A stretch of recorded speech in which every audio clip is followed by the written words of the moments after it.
Okay, so we've got a money question here which is asking us to see whether we've got enough money to pay for these 27 plants.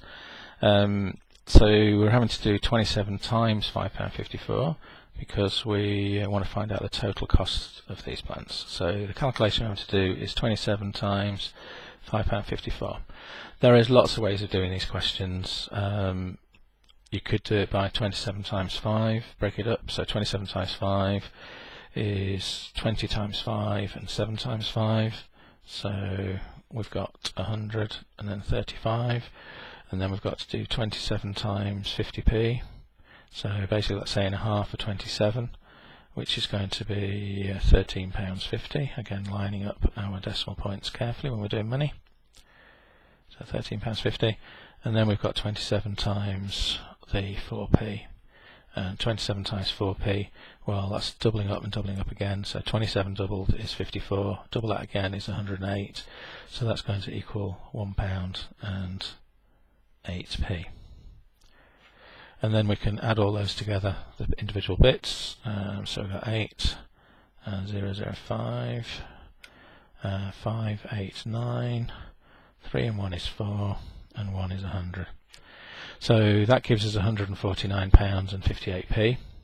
That's one way of doing it. A lot of students learn how to do the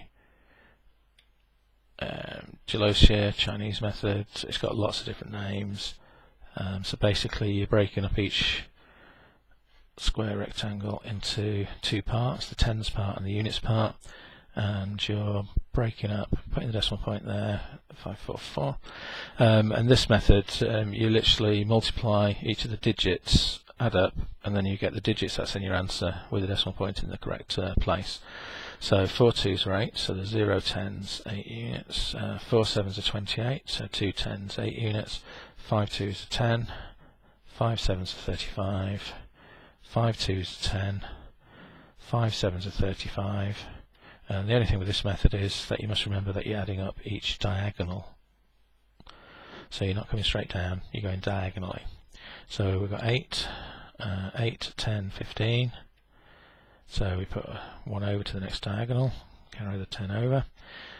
So 3, 8, 9, and then we've got 1 and that is 4, and then 1 on its own.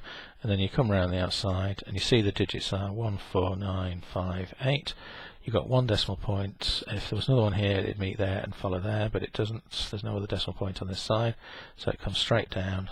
So the decimal point comes straight down here, so it's going to be £149.58p. Again, whichever way you do it, you end up with the same answer and the same conclusion. So the question says, does Steve have enough? It's a start question, so we definitely need a sentence towards the end to say exactly what we've done. So we can say, Steve does have enough.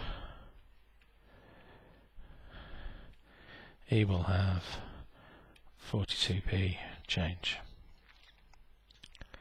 Okay, so we can see £149.58. He had £150, so if we make this up to 150, we need another 42p. And that's a way of answering that particular question. Long multiplication, a couple of methods that you could use. Either way works to give you the correct answer.